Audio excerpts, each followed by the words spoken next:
Good evening and a warm welcome to Friday here on BBC4. Plenty of classic Top of the Pops on the way. First, the latest national and international headlines. World News Today.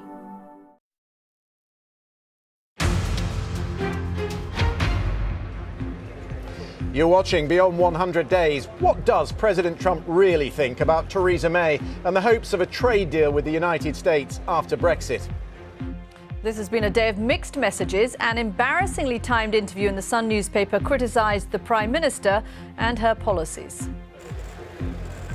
A play nicely press conference with the Prime Minister may or may not have helped limit the damage.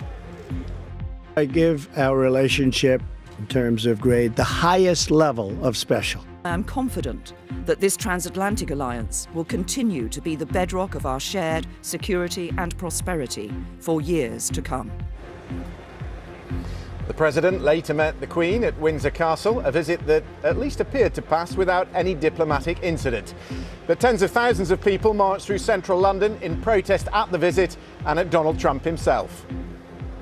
Also on the programme, 3 days before Mr. Trump meets Vladimir Putin, the US Justice Department charges Russian intelligence officers with meddling in the US election. British police have found a bottle of the nerve agent Novichok at the house of Charlie Rowley, who was poisoned last month. Do get in touch, the hashtag Beyond 100 Days.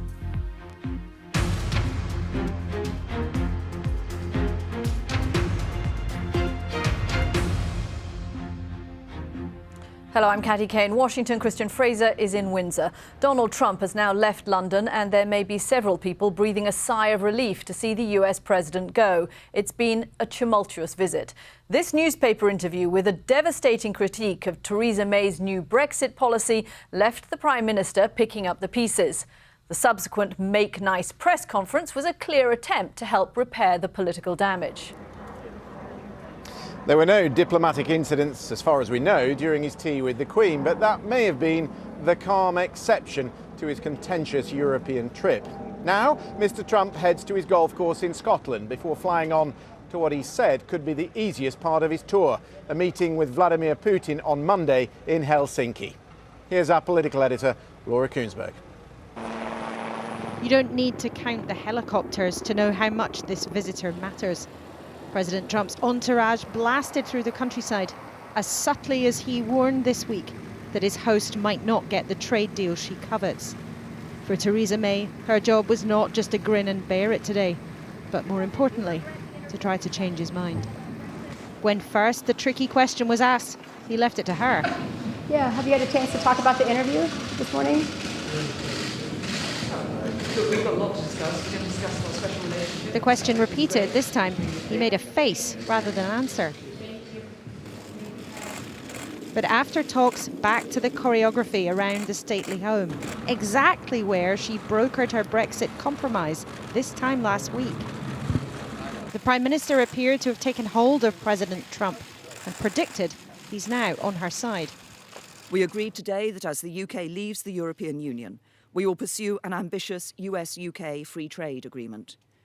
The Chequers Agreement reached last week provides the platform for Donald and me to agree an ambitious deal that works for both countries right across our economies. Was he quite so convinced? Once the Brexit process is concluded and perhaps the UK has left the EU, I don't know what they're going to do, but whatever you do is okay with me. That's your decision. Whatever you're going to do is okay with us.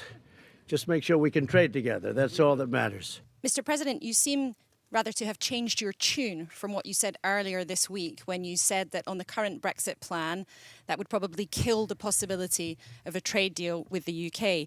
Our countries are meant to have a special relationship, yet you publicly criticised the Prime Minister's policy and her personally for not listening to you this week. Is that really the behaviour of a friend? I didn't criticise the Prime Minister. I have a lot of respect for the Prime Minister. And unfortunately, there was a story that was done, which was, generally fine, but it didn't put in what I said about the Prime Minister. And I said tremendous things. To be accurate, it did.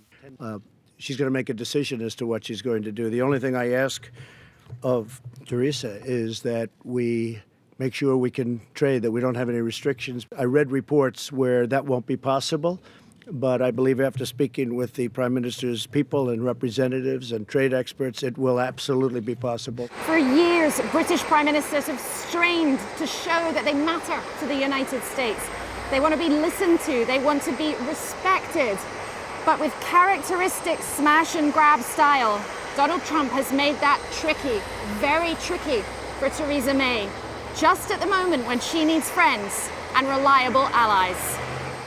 Goodbye to Chequers, then for the president to move to call on one of the few people in the world whose status rivals his. The Queen has now met a dozen American presidents. This spectacle a product of all that shared history. These images, perhaps the ones Donald Trump truly desired. But the politics between the United States and Britain are fraught, the lines less precise. And as both our countries change, so diplomatic decorum isn't guaranteed. Laura Kunsberg, BBC News, Chequers. Well, in a moment, we'll hear from Ros Atkins. He is at President Trump's golf course in Turnberry in Scotland. Let's first, though, go to Trafalgar Square. We can speak there to Anita McVeigh. Laura Kunsberg there. Anita, talking about the images that the White House wants the US public to see. The images perhaps the White House doesn't want the world to see, those that you've been watching all day. All of those protests in central London, were they as big as had been predicted? Well, you're absolutely right, Catty. The sort of images that we saw from the protests, President Trump certainly won't want those to be seen back in the United States. The protests began this morning right here in the heart of British democracy in Westminster with one of the most striking images of protest, the Trump blimp or the Trump baby balloon, a giant inflatable that was floated just above the tree line behind me here in Parliament Square. And then various other marches took place. Some of them converged here on Parliament Square, but the biggest gathering of protesters was in Trafalgar Square a couple of hours ago, and so many interest groups coming together in a coalition of protest against the president's visit. You had environmental groups, you had human rights groups, LGBT rights groups, and so on, making their voices heard. And there's certainly a symbolism in the fact that while the protesters were on the streets of London and indeed elsewhere in the UK, the president was kept well removed from them in the locations that he visited. Obviously, one doesn't expect visiting presidents to get up close and personal with protesters, but on previous presidential visits, you've seen presidential motorcades on the roads, a feeling that they were a bit closer to the people. But here on this two-day working visit, Donald Trump was flown in on Air Force One and then taken by the Marine One helicopter to all of the locations that he was visiting. So very well insulated from these scenes of dissent and objection. So, Ros, now he flies up to Scotland to his own golf course. We know that Donald Trump likes to spend time in his own properties, but he's not going to totally escape the fact that there are protests up in Scotland too against him.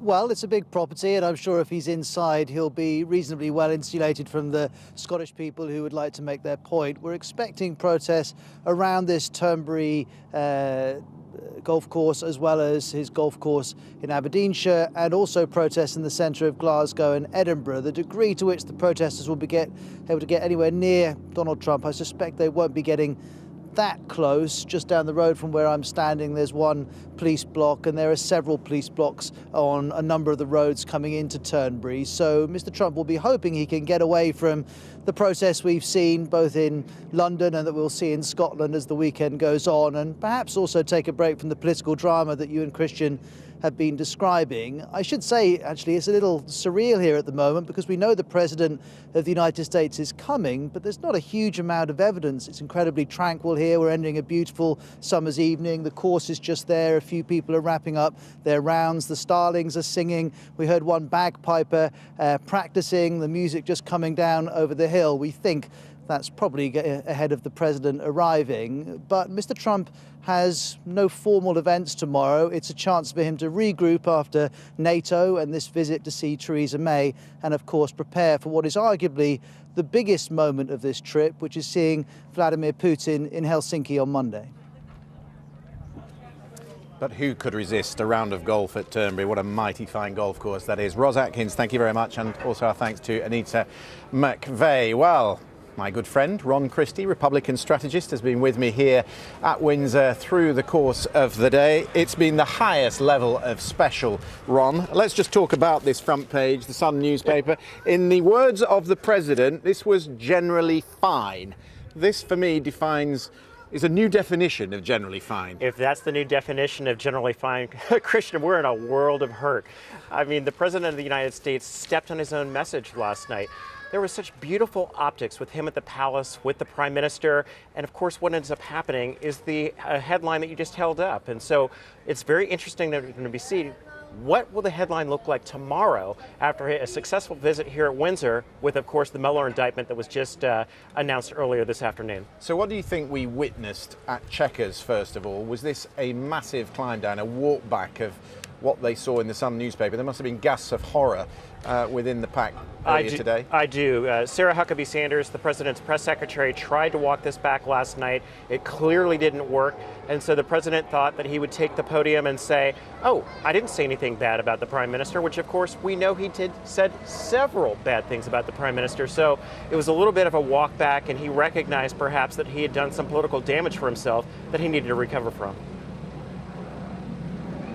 Ron, sometimes it's worth looking at the split screen, and I think we can show it, the split screen of what was happening in central London and the events that were taking place in that rather gorgeous castle right behind you, where, of course, there was the image that the White House wants the world to see and the image that the White House does not want the world to see of those protesters. And that kind of sums up this visit, doesn't it?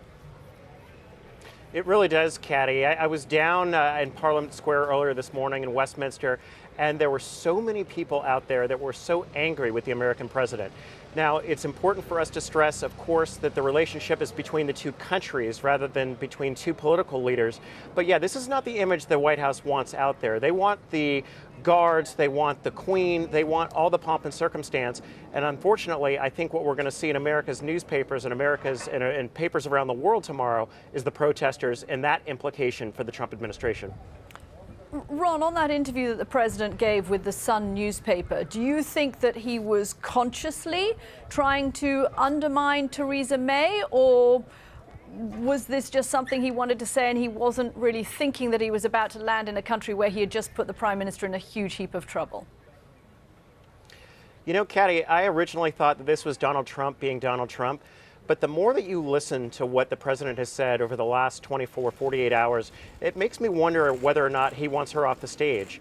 He's standing side by side with her, and of course, what does he say? Well, Teresa's doing a great job, but Boris Johnson would also do a great job. I mean, how could you say something like that, standing next to the Prime Minister here in the UK, while of course also mentioning her rival in the same sentence and same breath? So, yeah, I think he might want her off the stage.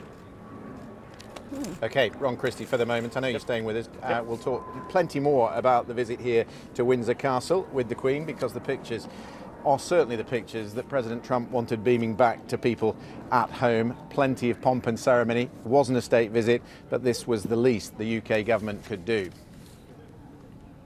Yeah, and one thing, Christian, interesting what Ron was saying there about possibly does Donald Trump want Theresa May off the scene, because there are now stories coming out of Germany that some German politicians are wondering whether he feels the same about Angela Merkel. So who knows what the actual strategy is, but certainly caused her a lot of trouble. Let's talk to Mark Lotter, who is in New York for us. He's formerly served as the special assistant to President Trump. And Mark, when you watched events unfold here in the UK today, I wonder what your thoughts were, particularly those comments that made the front page of the Sun newspaper. I think the president was sending a very clear message, and he reiterated that today, is that he wants to make sure that when the Brexit process is complete, that the United States and the United Kingdom can have a mutually beneficial free trade agreement. There was reporting earlier in the week that the Prime Minister's plan would keep in place many of the trade agreements with the EU, which would then limit the United States' ability to have that agreement. I think the president voiced that and then reiterated today that you saw that he's very focused on making sure we can have a great trading relationship with the United Kingdom. But come on, Mark, there is a protocol to these sort of things. You don't interfere in the politics of another country, and you certainly don't do it when you are being hosted for dinner at Blenheim Palace in the UK. I think one of the things that the world is seeing and that America sees is that the president is focused on the results, and he's going to have very blunt and very frank conversations in that process. When we look, and I'm not speaking specifically about the Brexit issue, but when we look at go back decades when presidents have always said the diplomatically appropriate thing and then nothing changes at the end of the day, like what we saw with NATO. The president was very serious. He was very frank and open that he wants countries to join the UK and the United States in meeting their requirements. And it might not be diplomatically appropriate, but he's going to say it frankly, and it's going to get results. Mark, we saw something of a rowback from the president at that press conference today, a notable change in tune when it came to the Prime Minister and her policies. Do you think that was important? Did the president have some damage control to do? I don't know if I would call it damage control. I think probably what you saw, and I wasn't obviously involved in the conversations, was the Prime Minister being able to explain directly to the President how her plan would not limit our ability to have a free trade agreement with the United Kingdom. Because, as I said, what we saw earlier in the week was that many of the trade policies... You think he had nothing to apologize for in the tone and the substance and the way that he spoke about his host in that newspaper interview? I think what you saw, and the president did apparently acknowledge the interview last night when they were having dinner and the way it was portrayed. But what you saw today was the president saying he has a lot of respect and admiration for the Prime Minister. He enjoys working with her, and he's going to look to continue working with her as we move through the Brexit process and negotiating a trade agreement with the United States. Okay, Mark Lotter, thank you very much for joining me. It has been an extraordinary day in British politics as well, of course, as in the transatlantic relationship. Christian, I was struck waking up here in the US this morning, early this morning, by how big a story Donald Trump's interview in the Sun newspaper was here in the US, because by and large, American TV networks and papers don't give a huge amount of coverage to foreign stories, but this one they really did pick up on. And people here were pretty shocked, as Ron was suggesting, that the president had weighed in on domestic politics in this way. Yeah, and Ron made the point earlier to me in the afternoon that this is what the president does. He tramples over his own message. So last night I was standing on the roundabout saying, look at these pictures that are being beamed back to the United States. This is exactly what President Trump wants. What should have happened this morning, of course, on the breakfast shows in America is that they were showing the Scots, Welsh, Irish Guards and these lovely pictures of Blenheim Palace and what he was doing there. And instead, they're focusing on the front page of The Sun. And you can just imagine what went on last night at a time when they were saying this is an unprecedented opportunity and sort of speaking in grand terms about Brexit and how well he gets on with Theresa May. She would have been briefed in her ear, hey, just wait till you see the front page of The Sun. This is a whole load of pain. Yeah, that must have been an interesting end to that dinner. Okay, back here, 12 Russian intelligence officers have been charged with hacking the Democratic National Committee in the 2016 presidential election. The Deputy Attorney General, Rod Rosenstein, said that the dozen people accused used spear phishing emails and malicious software in the cyber attacks. The intelligence officers allegedly began their cyber attacks in March 2016 to hack the email accounts of volunteers and employees of Hillary Clinton's presidential campaign. Mr. Rosenstein said the defendants corresponded with several Americans during the alleged conspiracy, but added there is no allegation that any US citizen committed a crime. All of this, of course, comes days before President Trump meets the Russian President Vladimir Putin in Helsinki. Let's bring Ron back in. Friday afternoon, ahead of a visit to Russia. Is this a coincidence? No, there's nothing in my experience for 25 years in politics, Christian, that there is no such thing as a coincidence. I think that they wanted this to be the headline in the news tomorrow. And of course, who is they but the Mueller team? The president had a very good, from all we've seen, very good visit with the Queen here. We saw the guards march right past us. And then in the middle of all this, you hear about an indictment by Mueller and his team that is certain to dominate the headlines tomorrow. Yeah, and Ron, this indictment, to be clear, is of members of the Russian intelligence services, of people who work for Vladimir Putin. You couldn't get much closer to the president of Russia than this. How does it hang over then, or how might it impact Donald Trump's conversation going in with Mr. Putin? Well, I think it's very critical and very significant, Katty. I had a chance to read the indictment earlier this afternoon, and it's very extensive, starting at about March of 2016, moving all the way through the spring, of how these Russian intelligence officers had fake names, they had fake accounts, and they systematically went after the Democratic campaign arm, the Democratic National Committee, to try to interfere in our election. And this will be a test for the president. Will he very sharply address Putin on this and say, we've got you, we've got the goods, or will he attempt to, again, maintain good relations with Putin and not address it directly? He was specifically asked about this today, Ron. What are you going to be talking about with Vladimir Putin? Of course, Crimea, of course, Ukraine, but also he sort of preempted the question and said, yes, I am going to ask about the interference in the election. Does that tell us that he's come full circle now, and at least he does accept there was interference? Well, I think he accepts that there's interference, Christian, but what is he going to do about it? This is something that's been known, of course, all the way back to the Obama administration. The question is, does he say, this is what the indictment has, these are the officers named, and what are you going to do to address them and potentially bring them to justice?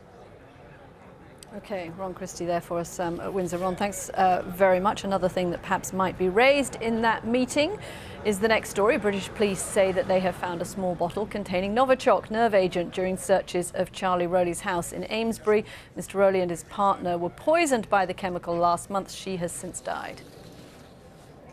Yeah, you wonder what that will tell the police. Further tests can be carried out to establish whether this particular agent comes from the same batch that poisoned Sergei and Yulia Skripal in March. For more on this, let's cross to the BBC's Duncan Kennedy, who is in Salisbury for us. He gave us this report a little earlier. Well, the news that they found this bottle came through from the Metropolitan Police late this afternoon. All they're saying is that they found a small bottle at the house of Charlie Rowley in Amesbury, and that the bottle was found on Wednesday. They say that the bottle was then taken to Porton Down, the research lab quite near to Amesbury, and that tests have come back positive for Novichok. Now, what the police are not saying is A, what sort of bottle it is, other than it's a small bottle, nor are they saying where that bottle came from. Did either Dawn or Charlie pick it up here in Salisbury, perhaps by Dawn's hostel here behind me, or do they pick it up in Amesbury or en route? They're not giving any further details on that.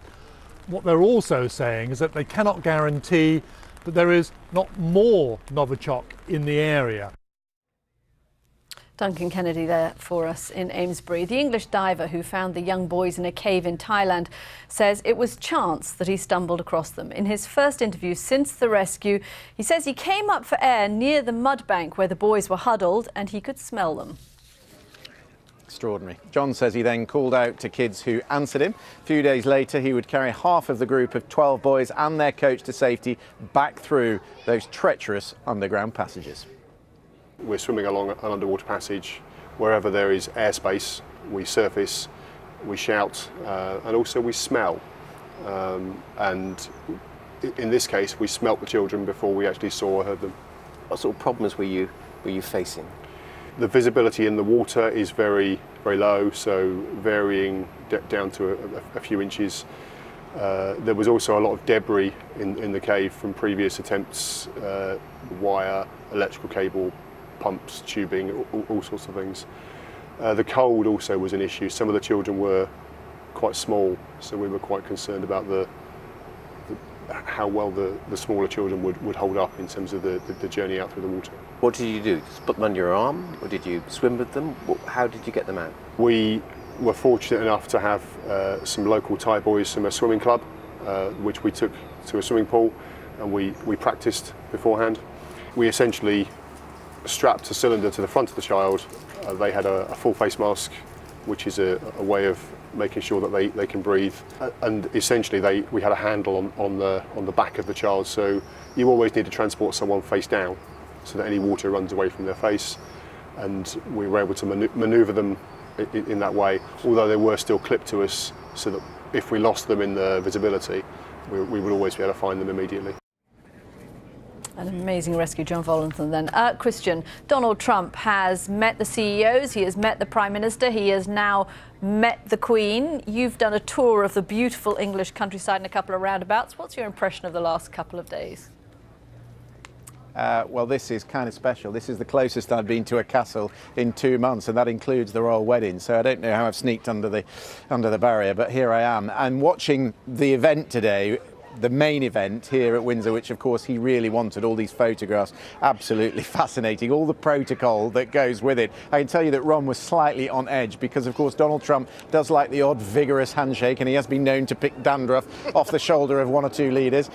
So what would he do when he met the Queen? You can see there in that still that he was on his best behaviour. In fact, they look a little bit petrified being next to the Queen.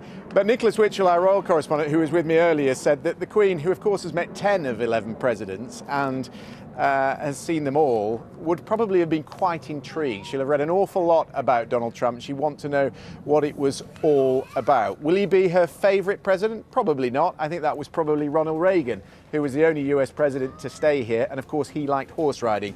But nonetheless, I think she will have quite enjoyed today just to get the measure of Donald Trump. This is Beyond 100 Days from the BBC. Coming up for viewers on the BBC News Channel and BBC World News, we'll have plenty more coverage of Mr. Trump's UK visit as he arrives in Scotland.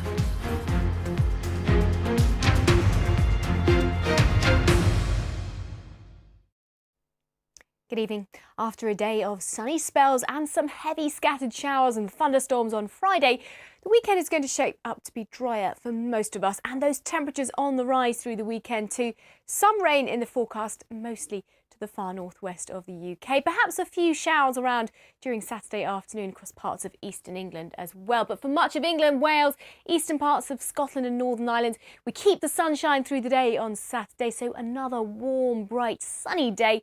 More cloud though moving in from the northwest with a few showers for parts of Northern Ireland into the west of Scotland too. Temperatures here typically 22 or 23 degrees. Down towards the southeast though, we're looking at the high 20s on Saturday afternoon. And then as we move through Saturday evening and overnight into Sunday, most of us are staying dry and quite mild and muggy, in fact, overnight too. We've got the remnants of an old tropical storm, Chris, which is moving up towards Iceland, but it's also going to be drawing in a fairly warm southwesterly flow of air ahead of it. So that means the humidity is rising and the temperature is rising on Sunday. Again, lots of sunshine for England, Wales, eastern parts of Scotland. More cloud further northwest for Western Scotland and Northern Ireland too. But in the sunshine where we see that humidity rising, it is going to feel quite warm. 30 degrees or so possible, certainly could be the hottest men's final at Wimbledon in over 20 years. Have a great weekend, whatever you're up to. Bye-bye. Travel to the beautiful Jurassic Coast with BBC4. Discover ancient treasure buried deep beneath the sand. Experience majestic wildlife and explore this fascinating coastline. Terms and conditions do not apply as this is a BBC4 programme, not a holiday. Treasure may vary. Viewers should experience better understanding of ecosystems and rock formations. Limpets and crustaceans guaranteed. An excursion like no other. Beach Live, a 3-day event. Starts Tuesday at 8 on BBC4.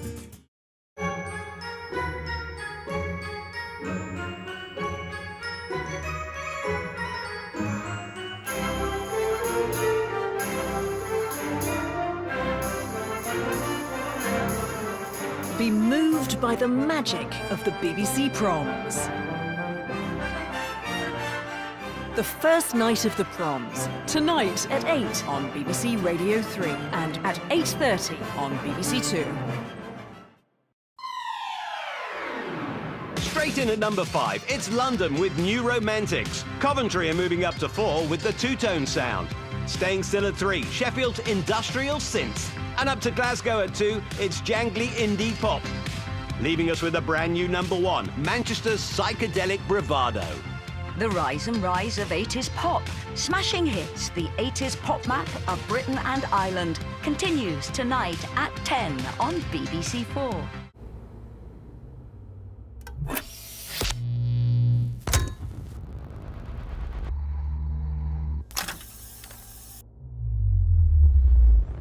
Don't miss our brand new series Smashing Hits at 10. Tonight, episode 2 sees Midge and Kim Appleby head to Glasgow, Ireland and Wales, following their 80s pop map of Britain and Ireland. Now the first Top of the Pops from 1986. Remember Spies Like Us? No? Chevy Chase and Dan Aykroyd? Definitely not one of the classics. But with a soundtrack from Paul McCartney, that's coming up.